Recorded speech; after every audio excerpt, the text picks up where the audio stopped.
Before we get into the video, could everyone please subscribe to my Endless Diary Tales channel? Thank you so much. My husband, the battalion commander, died in the line of duty.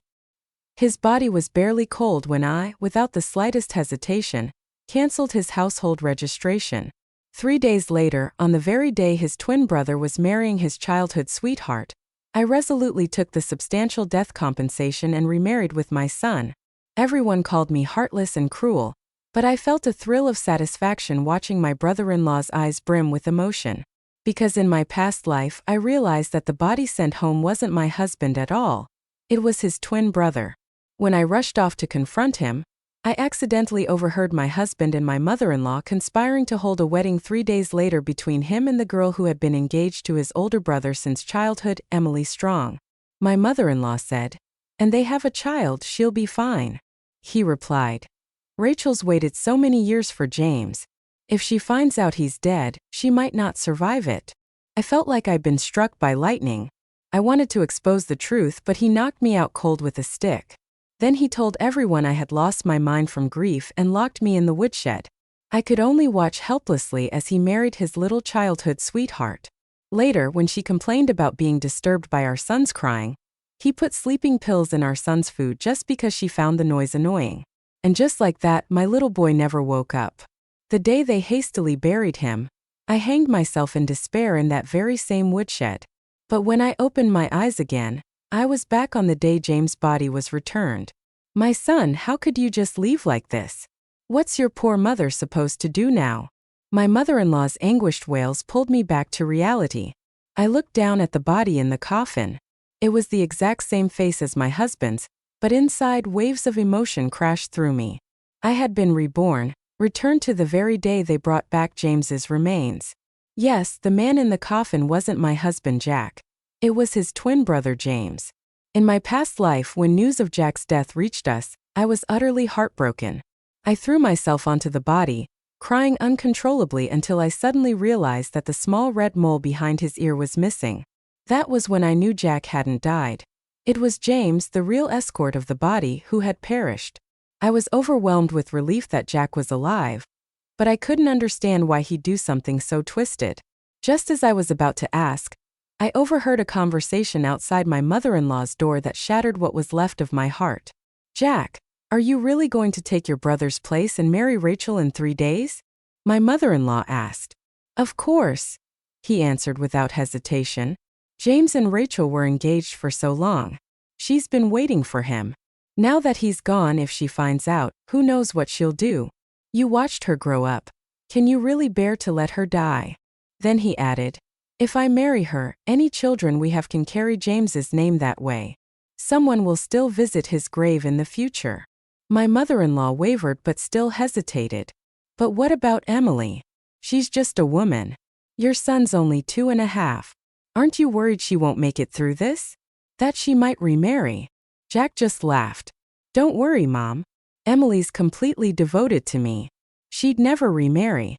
She's strong, and besides, we have a son. For his sake, she'll endure." If I hadn't overheard all this, I probably would have done exactly what he said. Spent my whole life in the Lynn family raising our son alone. But now that I knew the truth, I felt only injustice and rage. I stormed through the door, ready to reveal Jack's lies to everyone. But he didn't even hesitate. He struck me on the back of the head with a stick. When I regained consciousness, I was already locked in the woodshed. I screamed for help, but no one came. Jack told everyone I'd lost my mind from grief over my husband's death. No one believed me. I could only watch through the cracks as Jack, beaming, married his sweet little Rachel. I even heard them consummating the marriage with my own ears. My son, only 2.5, cried himself to sleep looking for me. His wailing disturbed Rachel's sleep. She made one offhand complaint, and Jack, completely deranged, put sleeping pills in his food. The child I carried for 10 months died just 10 meters away from me. After our son's death, neither of them felt a shred of guilt. Rachel clung to Jack's arm, looking down at me with condescension. "You really have the worst luck. First you cursed your husband to death, then your son. If my husband hadn't pleaded on your behalf, I would have never allowed you to stay in this house. But to ease my mind, He already gave me your dowry as compensation on his brother's behalf. From now on, you'd better stay quietly in the woodshed." Standing beside her, Jack said nothing. He just gazed at her full of affection. That's when it finally hit me. He had married me, but his heart had always belonged to his precious childhood sweetheart. For her, he gave up his identity, his family, his wife, and even his own biological son. In his eyes, I wasn't even worth a strand of Rachel's hair. I was furious and heartbroken, but I couldn't even escape this tiny woodshed.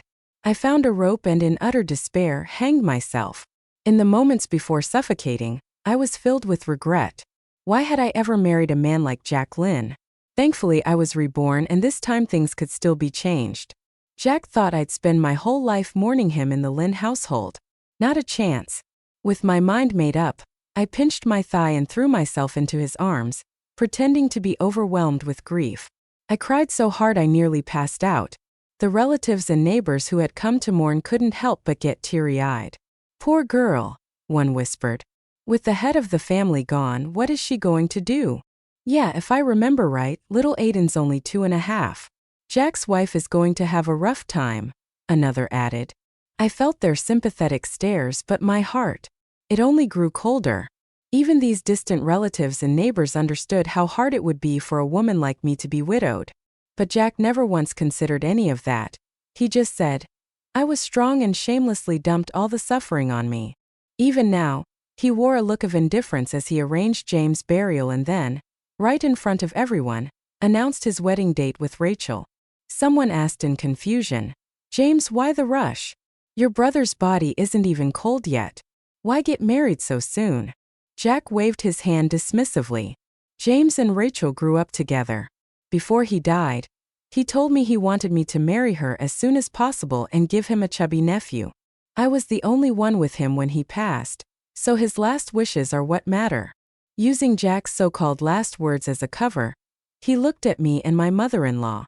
We both kept our heads down and said nothing. The others, even if they felt it was inappropriate, fell silent. After everyone left, Jack took Rachel's hand and blocked my way. "Emily, there's something I need to ask you. I know you had a pretty generous dowry. Could you lend Rachel a few gold pieces to wear at the wedding? I mean, you're supposed to be mourning Jack, right? It wouldn't be proper for you to wear jewelry anyway." He called it a request, but his tone left no room for refusal. I cursed him silently. Shameless. As if being forced into widowhood wasn't enough, now he wanted to get his hands on my dowry. I glanced at his well-built frame. I wasn't stupid enough to go head-to-head with him directly. "Of course, we're all family. I'll personally bring the jewelry to your bride on the wedding day," I replied with a forced smile. Rachel's eyes welled up with emotion. "Oh, James, you're so good to me.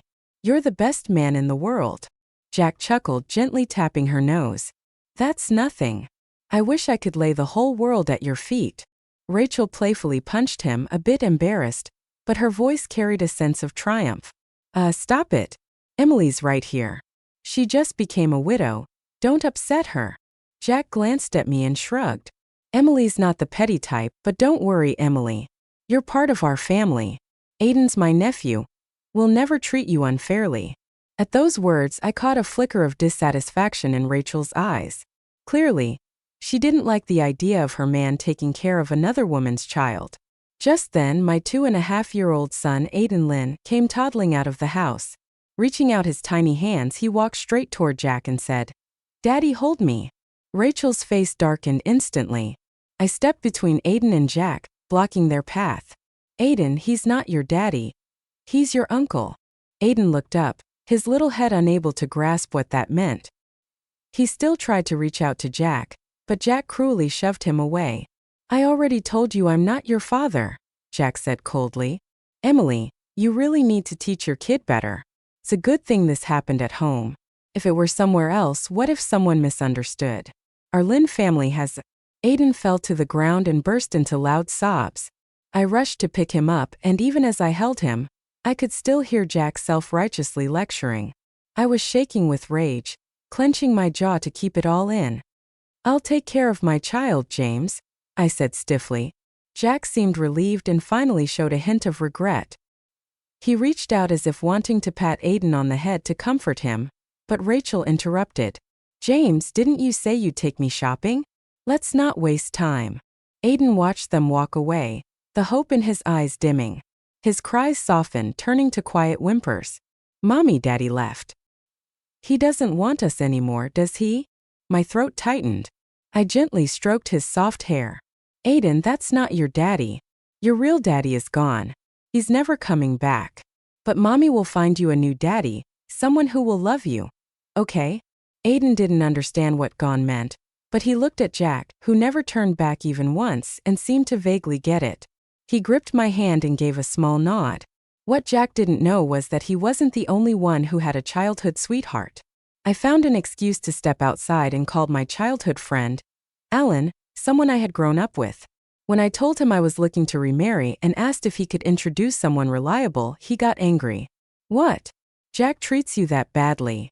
Just that one question made my eyes sting with tears. I briefly explained the situation. On the other end of the call, I heard a loud crash. He had punched the wall. All right, he said. I'll introduce you to someone dependable. I let out a breath I didn't know I'd been holding. I just had to wait until Jack and Rachel's wedding day. After I left, I'd have nothing more to do with the Lynn family. But before that, there were still many things I needed to take care of. Because Jack and James were identical twins, it was especially easy for me to cancel Jack's military registration and claim the compensation. I separated out the portion meant for my in-laws and quietly put the rest into my own bank account. When I returned home, I gathered up everything that had to do with Jack over the years and stuffed it all under the stove. By the time Jack brought Rachel back to the house, everything had already turned to ash, but he didn't even notice. When he saw me in the kitchen, he reflexively said, "Make some pork noodles tonight." It wasn't until Rachel pinched his arm that he came back to his senses. He gave a couple of awkward coughs and quickly covered Rachel. I remember my brother saying, "Emily makes the best pork noodles. Let her cook some for us to try." Rachel gave us both a long appraising look before scoffing. "It's just pork noodles. What difference does it make who cooks them? Once we're married, I'll learn to make them for you too." Jack hurriedly pulled her close. "No way. I didn't marry you so you could work in the kitchen. We'll have someone else do all that.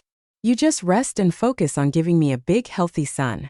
Rachel broke into a radiant smile. Mile at his sweet words, the two of them walked off laughing together. I stood there replaying Jack's words in my head and couldn't help but laugh bitterly. My mother-in-law had always been in poor health. Jack had to earn money, and now Rachel needed to be well cared for. So who exactly was left to do the housework? Turns out his plan was for me to stay and work like a servant for their happy little family. Even knowing what he was thinking, I didn't say a word. After all, I'd be gone in 2 days. I acted like I didn't care, letting Jack and Rachel order me around like I was their maid. Even my mother-in-law, who'd been swayed by Jack's sweet talk, couldn't stand to watch anymore and gave them a few stern warnings. Only then did they tone it down a bit. But Rachel had been spoiled all her life. Even if she pretended to listen to my mother-in-law, deep down she still refused to accept me. Whenever something didn't go her way, she'd throw a tantrum at Jack, and Jack, of course, indulged her completely. Just hearing her complain that her feet hurt from walking, he immediately spent the rest of his money buying her a bicycle. Then came the sewing machine, a refrigerator, even a television, something so rare that not even many families in the provincial capital had one. When all these big-ticket items were delivered to the house, the Lynn family instantly became the talk of the village. Everyone was stunned by how lavishly Jack was spending on his wedding. "James, you're really spoiling your bride. All this stuff must have cost a fortune." "Yeah, with so many big items, even marrying a city girl wouldn't cost this much." Jack just looked lovingly at Rachel and said, "So what if it's expensive? I just want to give Rachel the best. I want her to be the happiest bride there ever was." The onlookers were filled with a mix of envy and jealousy. Someone, catching sight of me standing quietly to the side, deliberately stirred the pot. With such a wealthy family background, I bet Jack spent a lot when he married Emily too, didn't he? Jack's smile froze. He lowered his head and didn't dare look at me. I knew exactly why he was feeling guilty. I sighed. When Jack married me, I didn't ask for a single cent of bride price.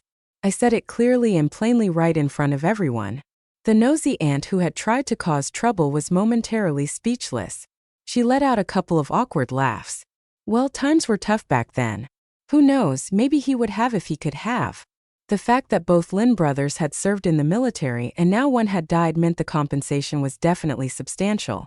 It was obvious that all the lavish spending on Rachel was favoritism.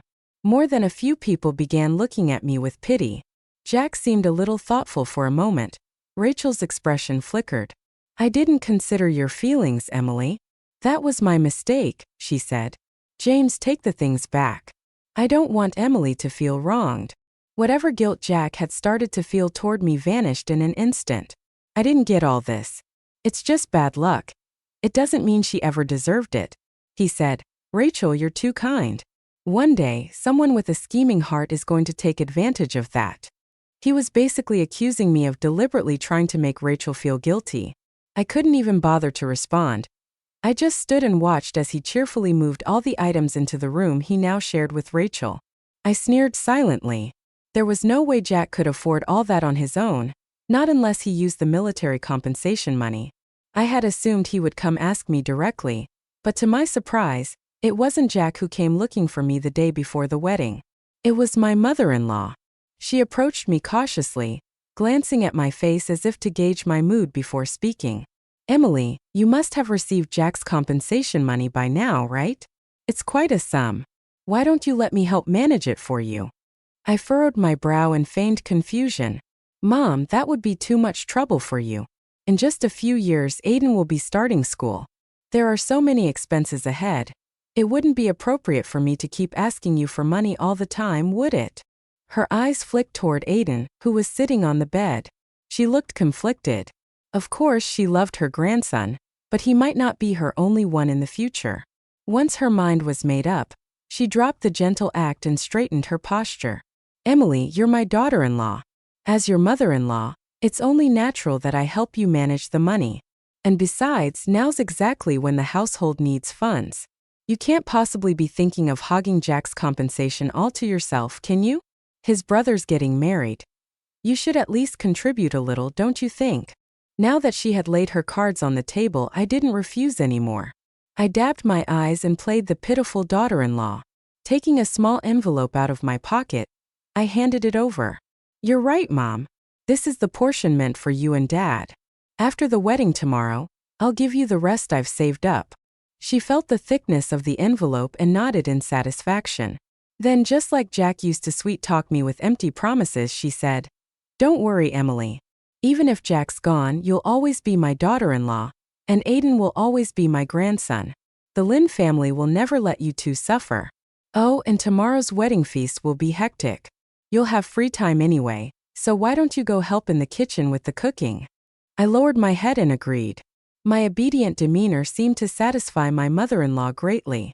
Her mind was already focused on counting the money, and she didn't even notice that I had already packed up nearly everything belonging to me and Aiden. Before dawn the next morning, Jack banged on my door and woke me up. Emily, get up and start cooking. We've got to prepare 10 tables worth of food. He was riding high on wedding joy, his voice practically brimming with giddy excitement. I stepped into the yard and looked at the big red wedding characters plastered everywhere. My expression cooling when Jack and I got married. He said his parents were too old and didn't like fuss, so we kept things low-key. Looking at it now, it wasn't that his parents disliked a grand celebration.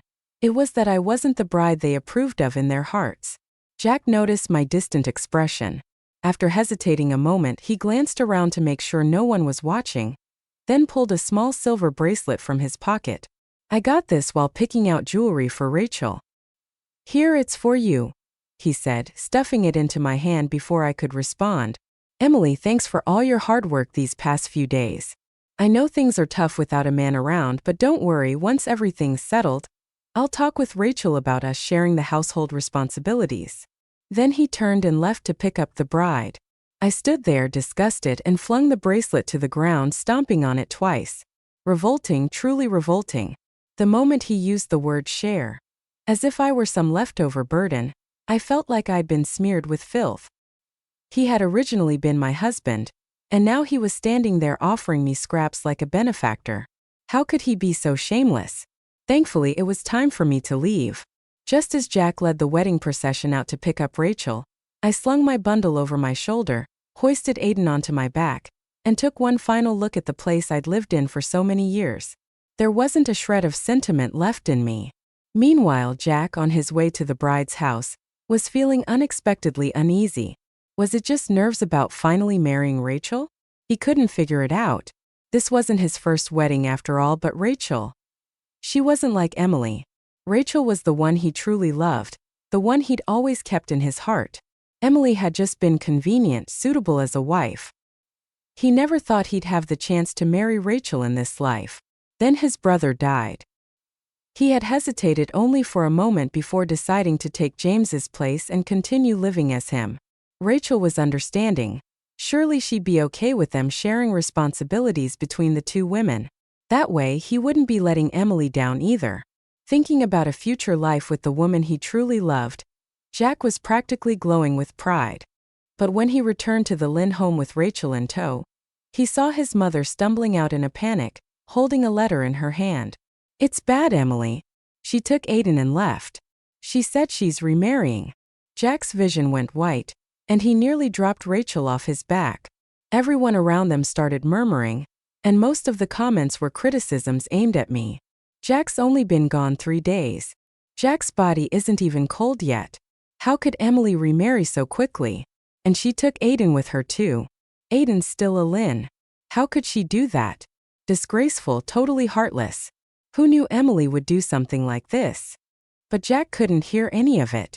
All the noise around him became a dull roar, and was consumed by one thought. Emily remarried. How could she? How dare she take his son and marry someone else? Rachel, seeing him frozen, felt panic rising in her chest. "James, can we please finish the wedding first? The banquet's starting soon. We can't be late." But Jack set her down. "No, Rachel, I have to find Emily and bring her back. She's my brother's wife. She can't just remarry like this." Rachel's expression twisted for a second. "But she's only your brother's wife. Are you really going to ruin our wedding for her? I'm telling you, James Lynn, if you choose her, I won't marry you." For once, Jack, who had always spoiled her, went cold. "Stop it, Rachel. Wait here for me," he said, and with that, he turned and walked away. Jack rushed toward the edge of the village and just managed to catch a bus heading to the city. Anxiously he got on, but once he arrived, he didn't know where to begin looking. He went to the police station, but since he was only her brother-in-law, they refused to help. Then he tried the train station, but the staff there were just as dismissive. "She's remarrying. What business is that of yours? As her brother-in-law, there's nothing we can do to help you." Jack had no choice but to leave in frustration. When he returned to the village, the Lynn household was already in chaos.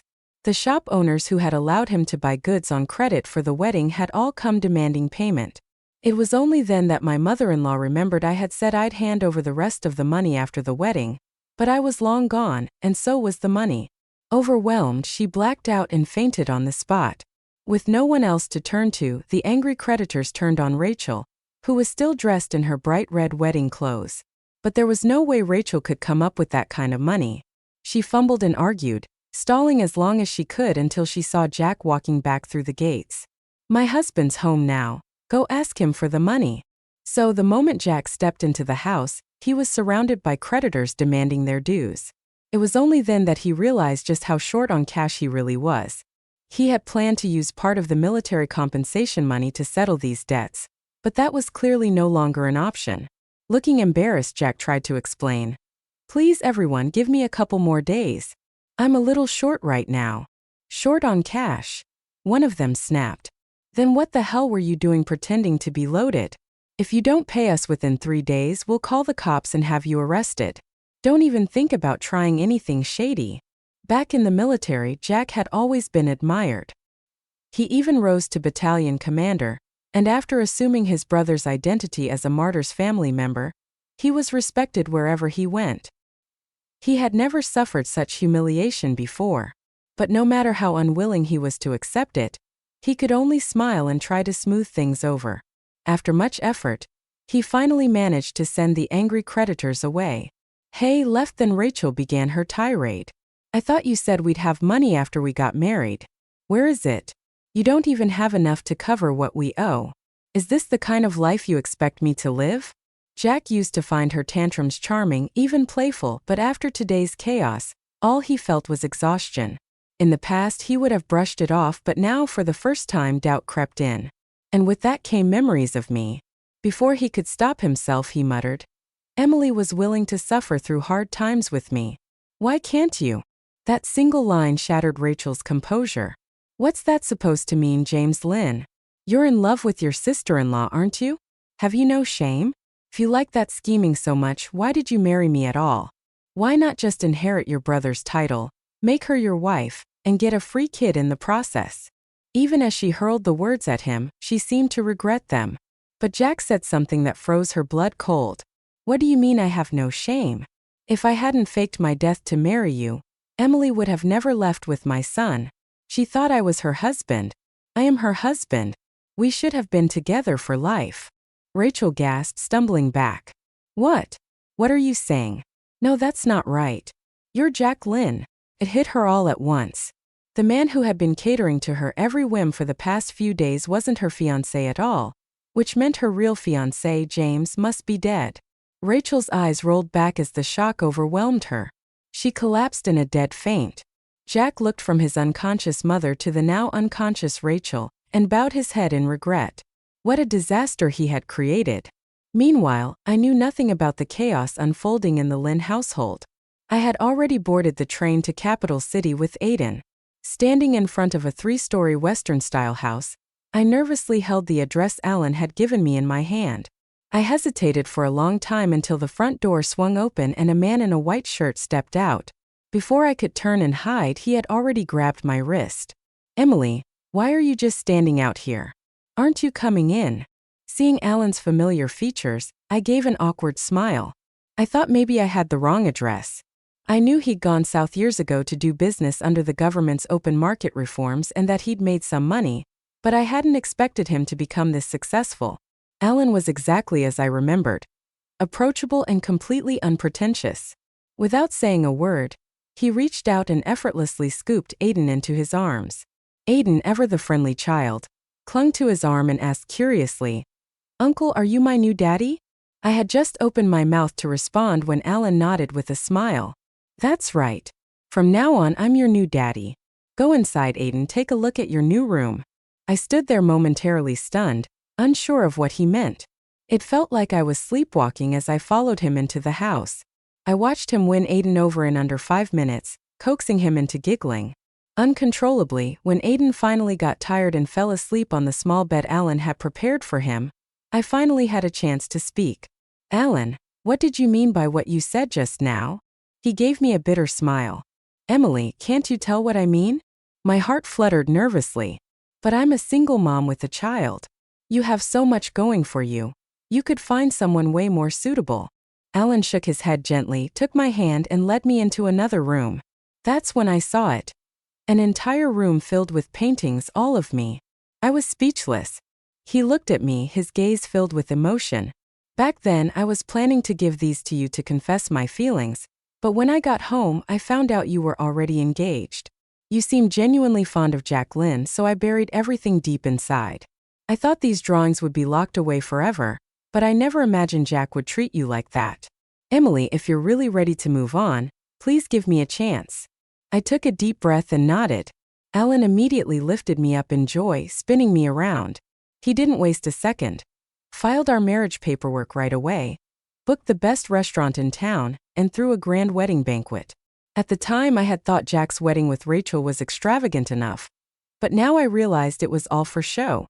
Jack had stretched himself thin to keep up appearances. Alan, on the other hand, had true strength. When I put on the wedding dress Alan had specially ordered from overseas, I still felt like I was in a dream.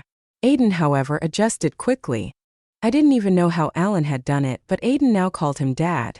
Naturally, he was even more affectionate with him than he had been with Jack. Watching the two of them laugh and play together, I finally felt a sense of peace settle in my heart. People say children don't understand much, but I knew better. Children are the most sensitive, and Aiden could sense that Alan genuinely loved him and loved me too. For the first time in what felt like forever, I smiled from the bottom of my heart. I lifted my gown and walked toward my new husband. By the time Jack found me, I had already been married to Alan for a month. He stood at the base of our building shouting my name. Emily. Alan was the one who opened the door. He took one look at Jack's disheveled eyes, hollow, and raised an eyebrow. Well, if it isn't Emily's ex-husband's brother. What do you want? Jack's face twisted with rage as he glared at Alan. Where's Emily? I need to see her and Aiden too. They're Lynn family. I need to ask her how she could just remarry like that. Alan didn't say a word. Instead, he punched Jack square in the face. You out of your mind?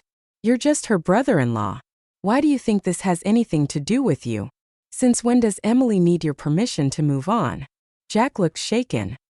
He hesitated, then finally muttered, I'm not James Lynn, I'm Jacqueline. Emily is my wife. How could this not concern me? Alan let out a short mocking laugh. You're Jacqueline? Wasn't Jacqueline declared dead? You got any proof? Jack was speechless. Of course he had none. After revealing the truth to Rachel, he had planned to reclaim his identity, but when he went back to the military base, he discovered that his file had already been erased. Officially, Jacqueline no longer existed. Only James Lynn remained. Even so, he clung to a desperate hope. Please just let me see Emily and Aiden. They'll recognize me. I know they will. This time, Alan didn't stop Jack. He just let him come into the house. The moment Jack stepped inside and saw the appliances, all far better than anything he had ever bought for Rachel, a flash of envy darted through his eyes. That envy reached its peak when he saw me and Aiden looking healthy and happy. He suddenly rushed forward and tried to grab my hand. Emily, come back with me. Bring Aiden. I smacked his hand away. James Lynn, are you out of your mind? I'm married. I've moved on. Aiden chimed in, twisting the knife deeper. Uncle James, we're not going back. Daddy treats us really well. Hearing that word, Daddy, from Aiden's mouth completely shattered Jack. You can't recognize me. I'm not James. Emily, look at me. I'm Jack. Aiden, I'm your real dad. Neither Aiden nor I reacted. Not a flicker of change crossed our faces. Jack's stomach dropped. He had imagined we'd be shocked, emotional, maybe even excited, but this reaction, it didn't make sense. I gave a cold smirk. Brother-in-law, what nonsense are you talking about? You think I can't recognize the man I used to sleep beside every night? The meaning behind my words landed hard, and Jack began to tremble. He finally understood why Aiden and I had been so calm back then. We had already known he wasn't James. Emily, please let me explain. It's not what you think. He hadn't even finished when Rachel stormed in, full of fury. Jacqueline, you shameless bastard. So this is where you ran off to? You told me you were going to be responsible. Was this what you meant? Jack's face collapsed into despair. Ever since the truth had come out, Rachel had turned into someone else, constantly blaming him, berating him. She said he could never compare to his brother. Whenever Jack couldn't take it anymore, he thought back to the quiet home he used to have with Aiden and me. That's what had led him here today. But now that Rachel had found him and I refused to acknowledge him, Jack had no choice but to leave with her. After they were gone, Alan often sent people to check on them. Eventually, news came. Jack and Rachel had become the very definition of a miserable couple. The wedding debt nearly drowned them. They scraped together repayment from any relative who would listen. Rachel even tried to come after me for the compensation money, but Jack stopped her. You think you can fix what you've done? She shouted at him. You're disgusting. Jack had no defense. He swallowed his anger and endured it. When Rachel called him useless, he endured. When she hit him, screamed at him, accused him of ruining her life, he endured. But then one day, she sneered. Serves you right that Emily and Aiden found someone better that broke something in him. Jack's eyes went bloodshot, and in a rage, he lunged and wrapped his hands around her neck. How dare you say that? If it weren't for you, I never would have made that choice. It's all your fault. I could have had a happy family, a perfect life. But Rachel wasn't one to back down. Even as he choked her, she kept pushing. What does that have to do with me? You were the pathetic one. I was just toying with you. Who knew you'd still want me after getting married? That fake death plan was your brilliant idea, not mine. Jack's grip tightened, his eyes red with rage. Shut up. Just shut up. By the time he came back to his senses, Rachel was already limp in his hands. Her face had turned an eerie pale. When he let go, she crumpled to the floor. Jack had strangled Rachel to death. He knew in that moment that his life was truly over. When the police came and dragged him away, he asked to see me and Aiden just once. I refused. I only sent a message through someone else. You're an uncle, and that's great because no matter how deep your criminal record runs, it won't affect Aiden's future. After hearing those words, Jack snapped. He went mad, ranting to anyone who'd listen that he wasn't James Lynn, that he was Jack Lynn, but no one believed him. When Jack's mother heard he'd been arrested, she suffered a stroke from the shock and passed away. With her gone, there was no one left to vouch for him. No one cared whether he was Jack or James. Some villagers may have suspected something, but at most, they just muttered behind his back, calling him shameless. Jacqueline loved impersonating someone else, so that's who he'd stay forever, trapped in the wrong identity. When he died, even the name on his tombstone wouldn't be his own. As for me and Aiden, we would live well. After all, birds and fish do not share the same path.